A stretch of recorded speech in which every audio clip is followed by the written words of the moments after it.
Are you a Soulsborne player that strictly likes strength builds? If so, does your gameplay look like this?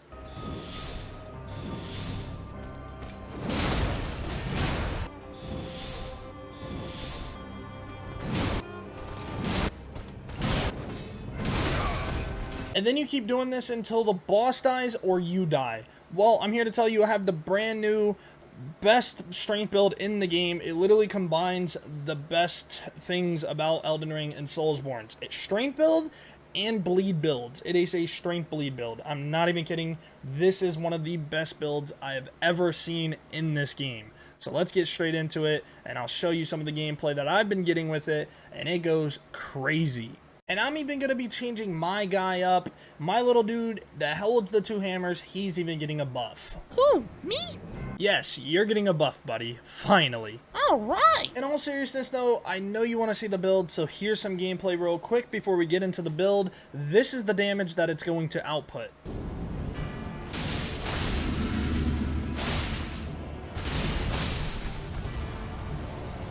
Now that's a lot of damage! I know what you're going to say. That was an easy boss. Well, guess what? This build can even stun Malenia's waterfall dance. Yeah, it stuns the crap out of bosses. And if you want to see the rest of the Malenia fight, here you go. My legs! Do you blame me? It's still a hard fight. Alright, now to the real part of the video, showing off the strength bleed build. Alright, what's going on, guys? I wanted to show off my Elden Ring build that I'm going to be taking into New Game Plus all the way up to 8 and getting like the max hardest scaling bosses, and also the build I'll be using to all the way to the DLC as well. Alright, real quick, I wanted to say, the reason I wanted a new strength build is because I'm on New Game Plus like 5, and I've just been using dual-wield hammers, buffing them up, and bonking every boss, and it is fun, but I wanted to mix it up a little and see if there is even new builds out there that's possible now. And there is one, which I found. It is a literal, like, this is the strongest weapons in the game. I literally deep dived and looked into, like, stats of weapons if you want to talk, like, real nerdy. I know you could go even higher with these weapons if you use, like, the Blood Boil Aromatic and you pop that. But, I mean, you do take in way more damage, so you get one shot, but you are outputting so much damage, you could even one-shot a boss with these weapons. The Gargoyle Twin Blades are broken. I mean, broken. Dual wielding these things are busted. The dual wield hammers buffed up, I was hitting 4,678 damage, and without using any of like the extra buffing and stuff, like the one that makes me one shot but I'm doing more damage, I'm hitting 4,679. Now I know that's only one hit of damage more, but that is base stats, like one hit damage more before like all the buffs. And then on top of that, I'm literally proccing bleed. So not only am I hitting the max with my double hammers, but I'm also proccing bleed in the process. So I'm doing way more damage than I could have ever done. And then there's also ways, if you look up, there's more ways that you can buff the damage and go even higher and one-shot every boss in the game. I'm not kidding. But with that being said, this is my take on the build. We are going to be using the gargoyles. Oh, and let me explain this real quick. Yes, this is a strength bleed build combination. So all you strength users are going to want to use this because you're doing, like I showed already, the same amount of damage as a dual-wielding hammers, but also proccing bleed. So you're doing the same amount of damage plus more, and it's crazy damage. So this build consists of 2 Gargoyle's Blood Twin Blades, which means you are going to have to at least go to New Game Plus 1 in order to get all this stuff I'm about to show you. If you do everything correctly, you will not need to go any further, and I'll show you what that I mean in the process, because 2 talismans you are going to have to do in separate games, so I will show you some things. Future me, real quick, I forgot to say, meanwhile, before you go to New Game Plus, if you want an alternative secondary weapon, a really good one to use is the Godskin Peeler. It used to be the meta where you use Eleanor's Pole Blade and Godskin Peeler, and full dex bleed, and you would just do this jumping attack and go crazy. So I highly recommend, until you get a second Gargoyle's Blood Twin Blade in your first playthrough, go pick up the Godskin Peeler. Now, where to get this? You go to the top left of the Atlas Plateau or whatever, however you say it, you go to the top left into the Windmill Village, and you're going to want to go fight the Godskin Peeler there, and he's going to drop the weapon for you. And then after that, you got yourself a dual-wielding attack. That's the exact same thing, just without the strength, obviously. But then when you New Game Plus and you get yourself a second one, go ahead and swap over to this and enjoy the full build. But anyway, back to the video of the build. Gargoyle's Blood Twin Blade. Like I said, this is going to be the thing you're going to want to use out of the build. These are your two strength weapons, which it scales off of a strength B, scaling B type, and the dexterity is E rating. So you're going to want to put the Royal Knight's Resolve Ash of War on here, but put the bleeding type gem on it because it already scales off of strength really hard. You don't need to boost strength anymore. But you also want to scale the dex higher, so you're going to put bleed on it. And if you don't have Royal Knight's Resolve, how to get it is you go all the way over to, Volcano Manor, and you're going to go all the way through the castle, and you go underground on the castle where the cages are. And you do have to have, like, one of those stone sword keys, and you go underground, and then you go in there. So basically just explore Volcano Manor. You'll see it underground, and it's an item you pick up, and you literally get the Ash of War. And Royal Knight's Resolve, you can just duplicate it, get it on both weapons, and be done. The next thing I'm using is the Clawmark Seal. You do not have to get this exact seal. Do not worry. I just use this one. It's at the Round Table Hold. Easiest seal to access. Easiest purchase ever. That's why I use it, because I'm not a magic person, so I just went to pick this up real quick because I wanted to use a certain spell called Flame Grant Me Strength. Now, this basically boosts a lot of your stats. And it's this one right here, Flame Grant Me Strength. If you don't know where to get this one, you need 15 Faith, by the way, to use this. This is kind of an in-game build, not going to lie. But with that being said, Flame Grant Me Strength is all the way over here in Caelid by Fort Gale. And it's right on, like, the outskirts right here of the castle. But, again, right outside of Caelid, at this castle point in the corner. And it's on the outside of the castle. Moving on from that seal, again, you could use any other seal, doesn't matter, just whatever can hold Flame Grant Me Strength. But moving on from there, we want Commander O'Neill's weapon. I believe that's O'Neill that has this. If not, my bad, I apologize for the boss, but anyway, I'll show you where the boss is. You do not need to upgrade this weapon because we're just using the buffing status on it, but he is actually going to be right here in the middle, heart of however you say this. This will be spawned after you beat the boss, so I would recommend going to this site of grace real quick and then going to the boss fight because it's right next to it. But you're gonna want to beat this boss anyway for a quest line for this guy, which I'll show you later in the video to how to get the talisman, so give me a second. But this guy, after you beat him, he drops you this weapon, which you do not need to upgrade. We're literally just using it for the buffing status effect, and that's it. Another weapon you're going to want to have is not specifically the Uchi Katana, but if you want the Uchi Katana, I'll show you where to get that as well, but you just want any weapon to put the Seppuku Ash of War on. Literally, if you want Uchi Katana, though, it's right here in the Limgrave. Death Touched. Oh my god, I can't even speak. Death Touched Catacombs. This is where the Uchi Katana is. It's just in there in a little hidden doorway, and you pick it up, and boom. If you didn't start as the Samurai class, you could go there and get a katana easily.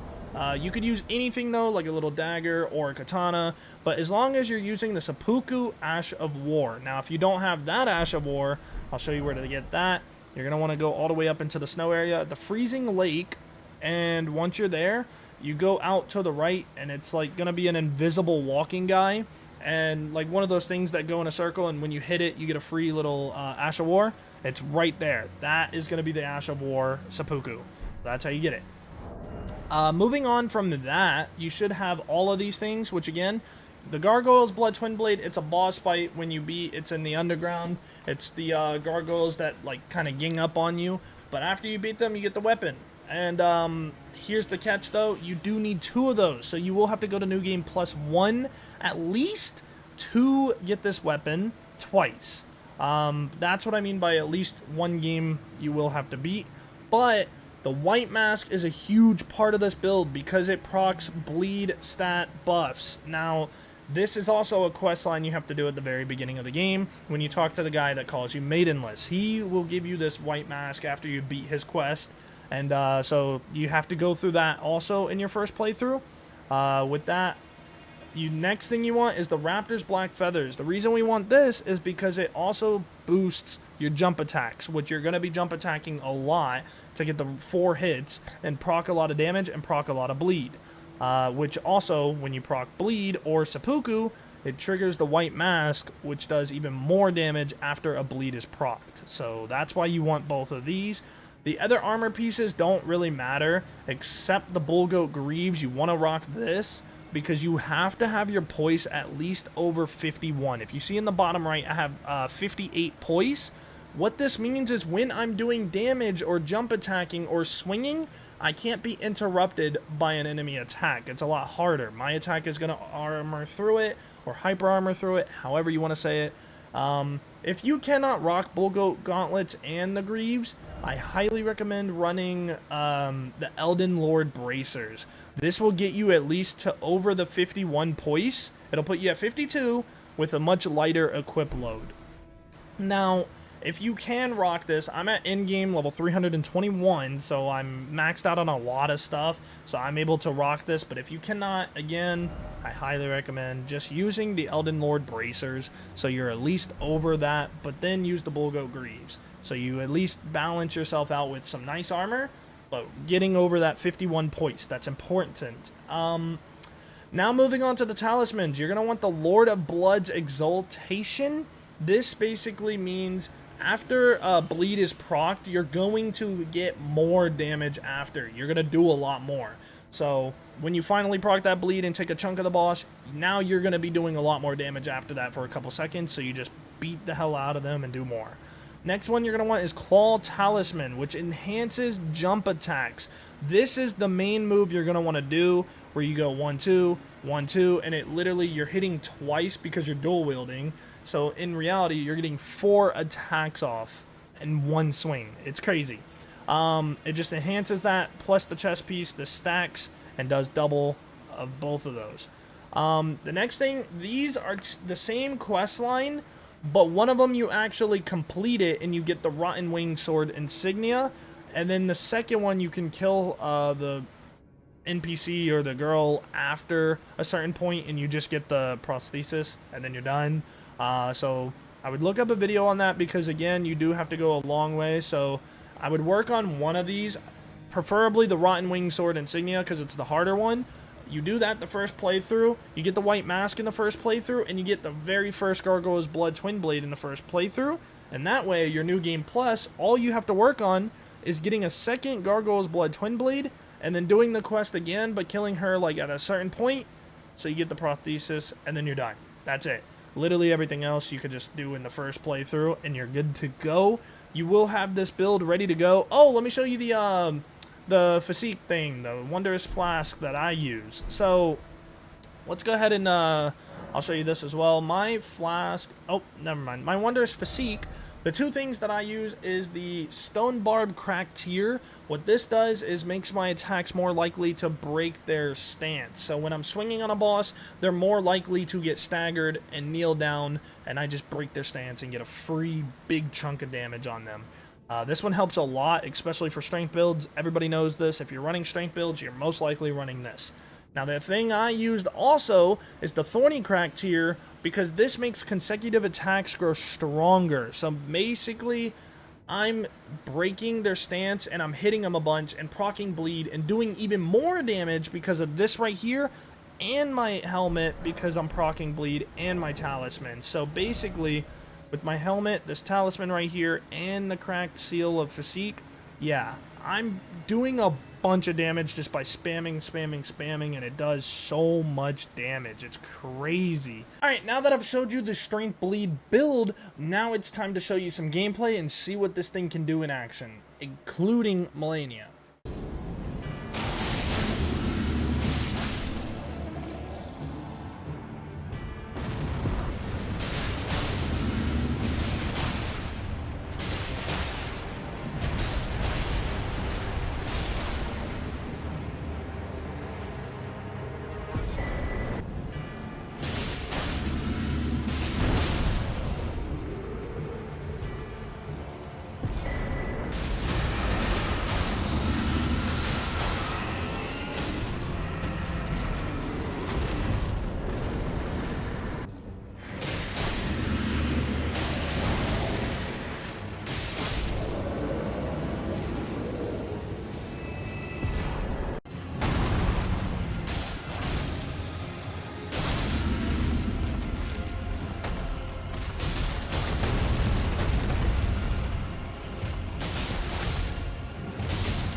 Now, after that little montage, before I get to Malenia, I want to show y'all how the buffing process goes and what you do. You don't have to do it in this order. I'm just showing you how the buffing process looks.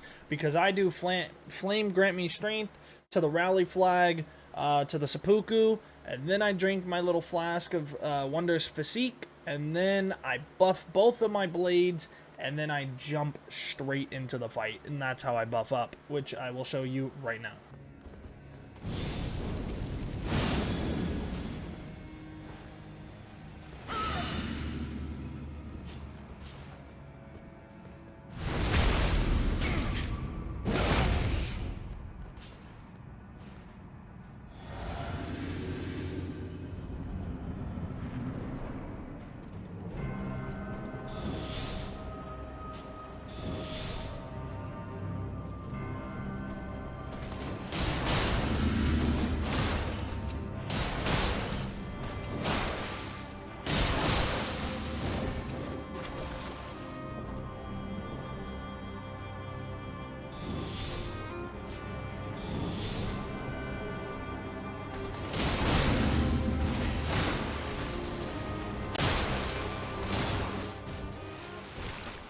And that is how you successfully use this build. I feel like y'all are good to... What? What? Y'all want to see the second phase to Malenia? Alright, fine. Fine. Roll the clip. Alright. This is how you beat Malenia.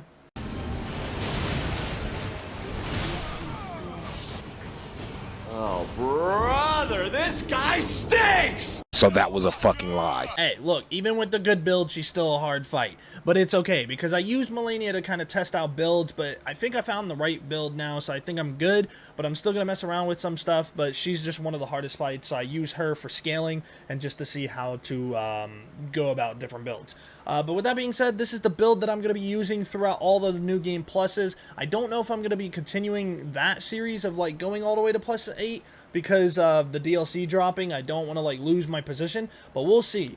But soon, if you want to stay tuned to the channel, I'd greatly appreciate that because I'm going to be going through Elden Ring with no health upgrade challenge. I did it on Dark Souls 3. If you want to check that out on my channel, you can. It's a playlist. But I went through the entire game without upgrading my health once. And I'm going to be trying to do that on Elden Ring as well. So stay tuned for that. That's going to be like one of the next series I do for Elden Ring.